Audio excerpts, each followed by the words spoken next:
HSC পরীক্ষা 2025-এর যুক্তিবিদ্যার প্রথম পত্রের প্রশ্ন ও উত্তর।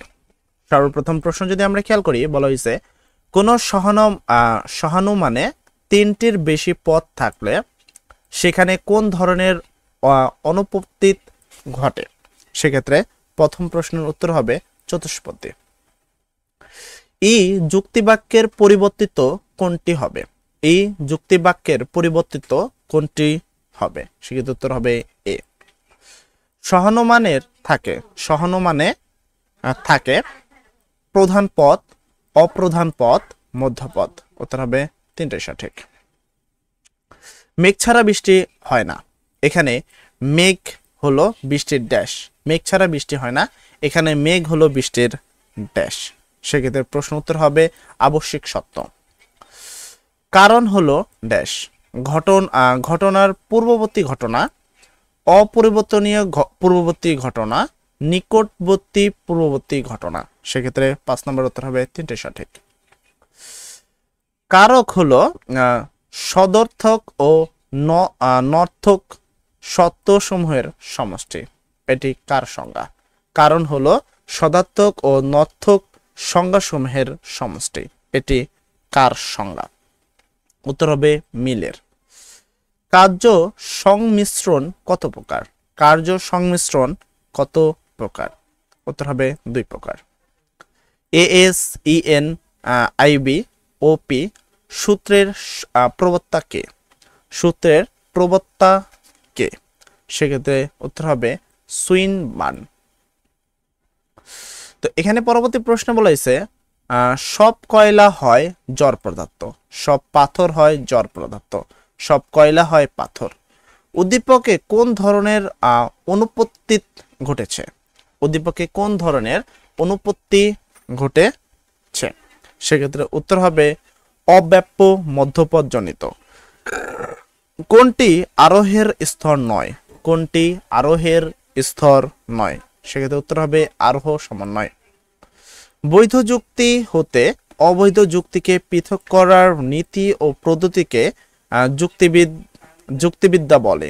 উক্তিটি কার? বৈধ যুক্তি হতে অবৈধ যুক্তিকে পৃথক করার নীতি ও পদ্ধতিকে যুক্তিবিদ্যা বলে। উক্তিটি কার?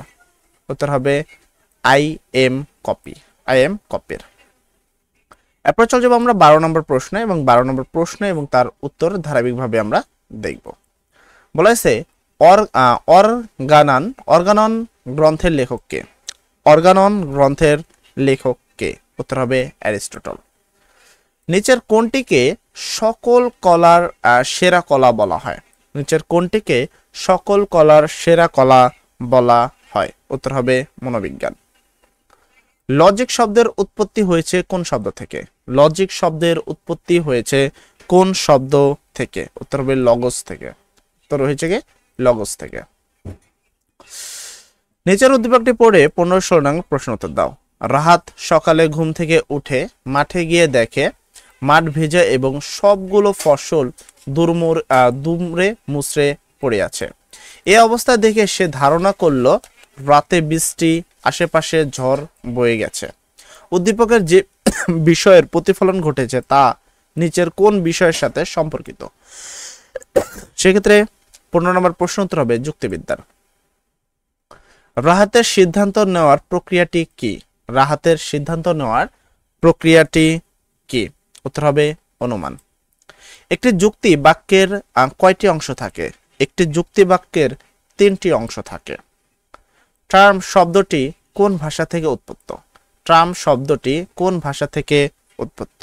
উত্তর হবে ল্যাটিন ভাষা থেকে। নিচের উদ্দীপকটি পড়ে 19-20 নং প্রশ্ন উত্তর দাও। রীতা বলল সকল কাক হয়ে কালো। এক কথায় শুনে সোহা বলল, একথা শুনে সোহা বলল কিছু কিছু বগ হয় সাদা। উদ্দীপকে রীতার বক্তব্য দ্বারা কোন ধরনের যুক্তিবাক্যের প্রতিফলন ঘটেছে? সেক্ষেত্রে 19 নম্বর প্রশ্ন উত্তর হবে এ। ঠিক আছে, উত্তর হবে কি এ। ব্যাপতার দিক হতে রীতি ও সোহান বক্তব্যের উদ্দেশ্যে পদের অবস্থান কিরূপ? সেক্ষেত্রে 20 নম্বর প্রশ্নের উত্তর হবে ব্যাপ্য ইকুয়াল অব্যাপ্য। যে পদ অর্থ প্রকাশের জন্য অন্যের পদের উপর নির্ভরশীল তাদেরকে কি বলে? যে পদ অর্থ প্রকাশের জন্য অন্য পদের উপর নির্ভরশীল তাকে কি বলে? সেক্ষেত্রে উত্তর হবে সাপেক্ষ পদ। বিশেষ নর্থক যুক্তিবাক্যের প্রতীকী রূপ কোনটি বা কি? বিশেষ নর্থক যুক্তিবাক্যের প্রতীকী রূপ কি? সেক্ষেত্রে 22 নম্বর প্রশ্নের উত্তর হবে ও। আর পরবর্তী প্রশ্নে যদি আমরা আসি, নিচের উদ্দীপকটি পড়ো 23 ও 24 নম্বর প্রশ্ন উত্তর। স্তম্ভ 1 আর স্তম্ভ 2 এ ফুল এবং ফল দেওয়া আছে, কিছু ফুলের নাম এবং কিছু ফলের নাম উল্লেখ রয়েছে। প্রথম প্রশ্ন, উদ্দীপক স্তম্ভ 2 দ্বারা কি নির্দেশ করা হয়েছে? এখানে কিছু নাম তোমরা দেখতে পাচ্ছ, তো এই নামগুলো আসলে কি? উত্তর হবে সমজাতীয় উপজাতি। সমজাতীয় উপজাতি, সবগুলা ফুল এবং সবগুলা ফল। উদ্দীপকের স্তম্ভ 1 এবং স্তম্ভ 2 এর মধ্যে সম্পর্ক কিরূপ? উদ্দীপকের স্তম্ভ 1 এবং স্তম্ভ 2 এর মধ্যে সম্পর্ক কিরূপ? উত্তর হবে জাতি, আর ওই পাশে হলো উপজাতি। পরফিরির মতে বিধেয়ক কয় প্রকার? পরফিরির মতে বিধেয়ক কয় প্রকার? সেক্ষেত্রে 25 নম্বর প্রশ্নের উত্তর হবে 5 প্রকার। এর পরবর্তী চলে যাব আমরা 26 নম্বর। বিচার ক্ষমতা কোন ধরনের বিধেয়ককে নির্দেশ করে? বিচার ক্ষমতা কোন ধরনের বিধেয়ককে নির্দেশ করে? সেক্ষেত্রে উত্তর হবে উপলক্ষণ। নিচের উদ্দীপকটি পড়ে 27 ও 28 নম্বর প্রশ্ন উত্তর দাও।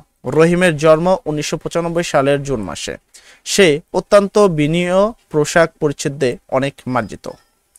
উদ্দীপকের প্রথম বাক্য কোন ধরনের অবান্তর লক্ষণ? অবান্তর লক্ষণ। সেক্ষেত্রে 27 নম্বর প্রশ্ন উত্তর হবে ব্যক্তিগত অবিচ্ছেদ্য। উদ্দীপকের প্রথম ও দ্বিতীয় বাক্যে উল্লেখিত অবান্তর লক্ষণের মধ্যে পার্থক্য কিসের? উত্তর হবে প্রথম বাক্যটি অবিচ্ছেদ্য, দ্বিতীয় বাক্যটি বিচ্ছেদ্য। নিচের কোনটি অনুমানমূলক চিন্তা? নিচের কোনটি অনুমানমূলক চিন্তা? উত্তর হবে কারো মুখে গম্ভীর দেখে মনে মনে ভাবা তার মন খারাপ। অনুমান প্রধানত কয় প্রকার? সেক্ষেত্রে প্রশ্ন উত্তর হবে অনুমান প্রধানত 2 প্রকার। এখানে আমি তোমাদেরকে টোটাল 30টি প্রশ্ন পড়িয়েছি, যা আসলে ঢাকা বোর্ড 2022 এর মেইন প্রশ্ন।